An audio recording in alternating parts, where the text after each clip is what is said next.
Hola, don Uchi, buen día. Muy buenos días, Amelia, buenos días a todos y a todas. Miren, la situación de la sociedad dominicana en este momento es tan grave que no permite que nos quedemos sentados, que nos quedemos de brazos cruzados. No lo permite porque se nos está desboronando la patria, se nos está desboronando nuestro país debajo de nuestros pies. Gracias a la corrupción, gracias a la impunidad. El partido que fundó Juan Bosch se ha convertido en una máquina de corrupción indetenible. Ellos mismos, si quisieran, que no han dado ninguna muestra de que quieren, pero si la quisieran frenar, ya no pueden. Ya no pueden. Eso es un tren descarrilado que no se para con nada. Entonces, tenemos que hacer conciencia de la gravedad de este paciente, porque se nos muere en las manos o hacemos lo que tenemos que hacer para rescatarlo. ¿Qué es lo que sucede aquí? Que se formó una estructura de impunidad que ningún dirigente del PLD puede caer preso ni puede pagar. Y aun cuando digan, bueno, se nos va a ir el poder. Ayer salió un artículo de Rosario Espinal en el periódico Hoy, titulado "El PLD morirá de robo". Morirá de robo. Señores, son unos mecanismos de impunidad que no hay forma. Aunque ellos se alarmen ellos mismos y digan, esto se nos va a hundir, ya no pueden parar la impunidad. La impunidad solamente la puede parar la sociedad, los ciudadanos, obligando al gobierno a un pacto político-social para establecer la justicia absolutamente independiente. No más procuradores del Comité Central. No más jueces del partido. No, ni uno más. Ni uno más. Aquí hay que garantizar la permanencia de los jueces de carrera. Y si hay alguno que tenga las dos condiciones, que es de carrera y es un cuadro político, tampoco puede estar en la judicatura. Eso es lo único que salva a este país. Es lo único. Es curioso observar cómo cada vez que hay un nuevo caso de corrupción, un nuevo escándalo, porque casos hay prácticamente en toda la administración pública. La corrupción está como un cáncer en todo el organismo gubernamental, de arriba abajo, de la cabeza a los pies. Entonces, ¿qué es lo que sucede? Que ya, aunque quisieran, ellos no pueden parar esa maquinaria de impunidad.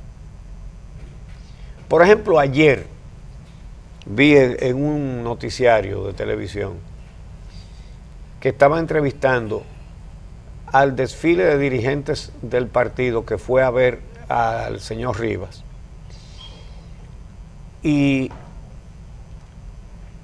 fíjense si están climatizados en ese ambiente de impunidad, que a la mayoría, cuando los reporteros le preguntaban, decían que ese hombre es inocente. Dice, y nosotros confiamos en la justicia. Eso lo dijeron 3 de los funcionarios y dirigentes entrevistados, de los que fueron a ver a la cárcel a Manuel Rivas. Confiamos en la justicia. Claro que confían. Los que no confiamos en la justicia somos todos los demás. Aquí nadie confía en la justicia más que ellos. La justicia está para eso en este país, para que nadie pague por lo que haga en la administración pública. Claro que confían, pero más nadie confía. Algunos se quejaba de que está en una prisión inhumana, que hay que sacarlo de ahí. Es decir, a él, pero no a los otros que están en la prisión inhumana. Pero ayer mismo se publicaba que iban a interrogar, no, ayer, sí, ayer. Ayer tenían previsto interrogar al juez de ejecución de la pena de San Cristóbal, el que mandó a Quirinito para San Francisco de Macorís. Y él no fue, él mandó a decir desde Panamá que él está en un curso por allá y que él viene, que llega hoy, y entonces le pusieron el interrogatorio para mañana. Ojalá que llegue hoy. Ojalá. Ahora, el caso Junior Ramírez ha tapado el caso Quirinito, porque son tantos escándalos que uno va tapando el otro. Cada nuevo tapa el anterior. Pero eso sí, la gente está congestionada de corrupción. Las flemas salen a cada momento. La gente está ahita. La gente dice agita. La gente dice agita. La gente está ahita de corrupción. Esto no se aguanta más. Esto no aguanta 3 años. Esta situación no puede aguantar 3 años, señores. Y todos debemos hacer conciencia de esto. Aquí lo único que se puede hacer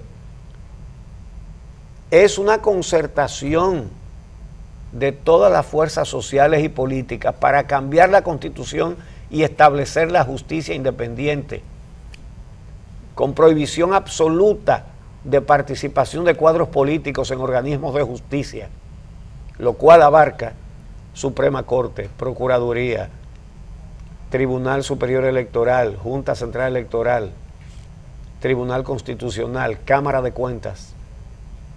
La Cámara de Cuentas. Fíjense cómo es la cosa.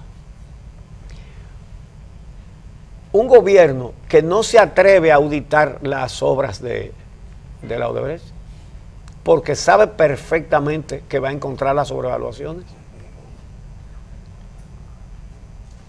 Cuando el gobierno, señores, cuando la Cámara de Cuentas, que de los 5 miembros, 4 son cuadros del partido, dice descaradamente a la sociedad dominicana, no, las auditorías a las obras de Odebrecht no se pueden hacer porque no tenemos dinero para eso.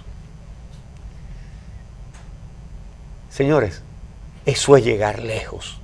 El Estado diciendo, no, yo no puedo investigar al ladrón. Claro, para que no salgan los cómplices del ladrón. Claro que no pueden auditarlo, pero no por falta de dinero, sino por falta de vergüenza. Lo que escasea no es el dinero, eso sobra. Lo que escasea es la vergüenza. Ya esa Cámara de Cuentas se autoinhabilitó. Eso no sirve para nada. Ahora van a hacer una auditoría, si es que dicen que tienen dinero para hacerla, en la OMSA, 4 años después de que se publicó todo lo que estaba pasando ahí. Es un mecanismo de impunidad que corre solo, está en automático, no se detiene. Y la única manera de detenerlo es cambiar la gran regla de juego que es la Constitución. Y que nadie hable de reelección ni nada de eso, que para eso la cambia en una semana. Porque ahorita dicen, no, pero otra reforma constitucional. Sí, hace falta una reforma constitucional urgente. Y es lo único que puede dar una salida a esta situación que, repito, no aguanta 3 años más.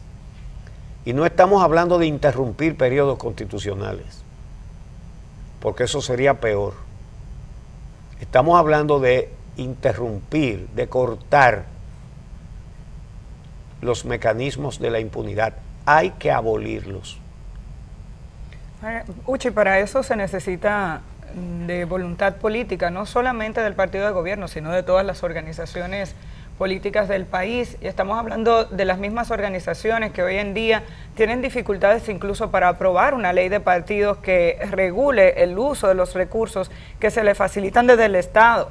necesitamos una transformación del liderazgo político en nuestro país, en términos generales, obviamente, en el caso del Partido de la Liberación Dominicana, que tiene ya 3 periodos y pico gobernando el gobierno, tiene la mayor responsabilidad porque a su vez también tiene la mayoría congresual y tiene en sus manos la posibilidad, o ha tenido en sus manos la posibilidad incluso de modificar la composición de las altas cortes y no vamos a volver atrás con lo que hemos hablado en muchas ocasiones sobre la forma en que fueron seleccionados sobre todo los primeros jueces de las altas cortes.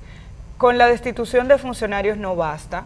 Hemos sido testigos de varios casos escandalosos en el último año, solo en el último año en nuestro país. Estamos hablando de casos como el de la OISOE, estamos hablando del caso del CEA, estamos hablando del caso de Corde, el caso de Quirinito está relacionado con la corrupción. Obviamente. Si Quirinito salió y se escapó de la cárcel, como dice la Procuraduría, fue producto precisamente de que existe corrupción a nivel interno probablemente en varias instituciones que tienen que ver con el sistema de justicia en la República Dominicana, y eso es sumamente grave.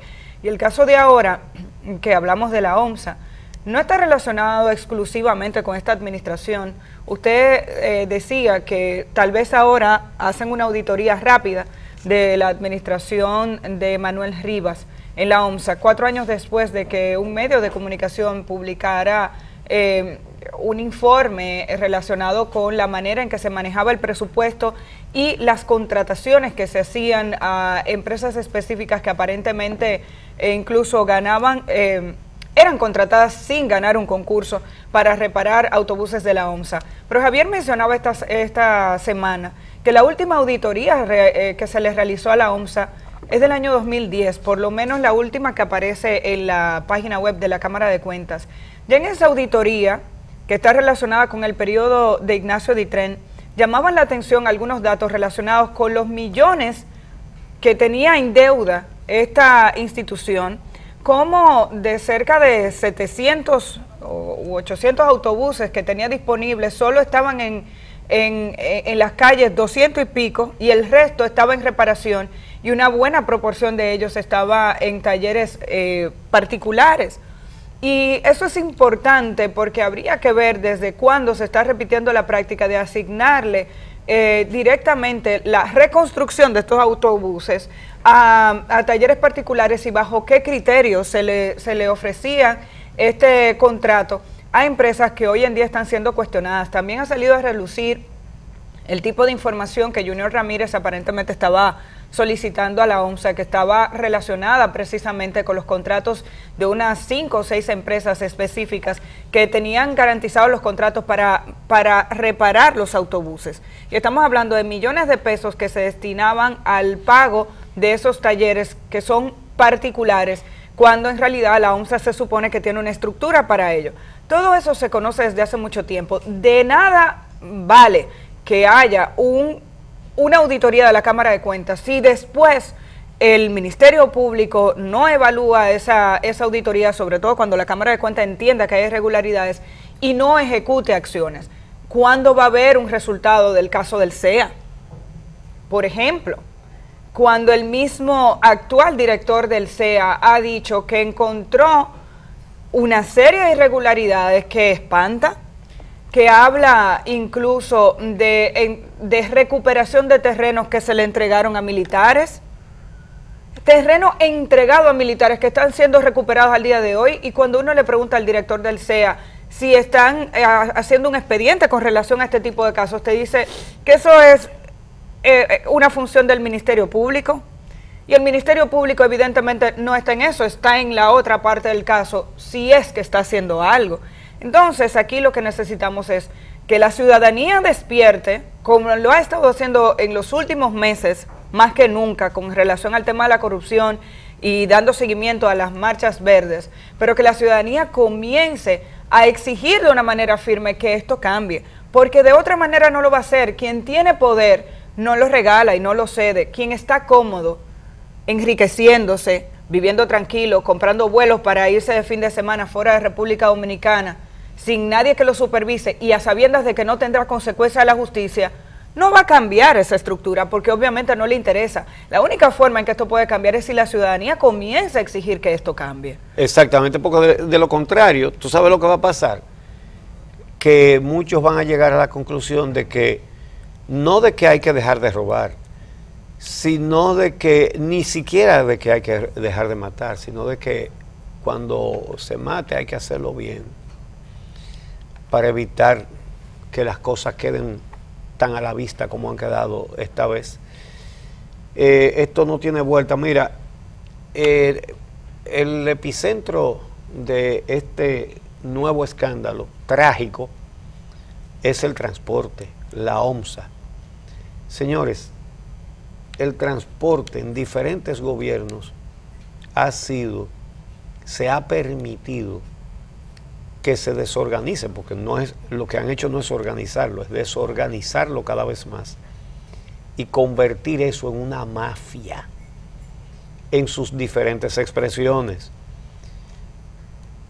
Fenómeno que ya en otras sociedades se ha dado, no al extremo de aquí, pero por ejemplo, uno de los gángsters más famosos de los Estados Unidos del siglo XX fue Jimmy Hoffa, que era el líder del sindicato de camioneros en los Estados Unidos, y terminaron los sindicalistas convertidos en una gran empresa de transporte. Lo que ha pasado aquí, que los dueños de guagua dicen que ellos son choferes y son líderes choferiles, no. Y que son federaciones y son sindicatos, no, nada de eso, son empresas monopólicas con prácticas mafiosas. Consiguen el monopolio de las rutas con sangre, con sangre.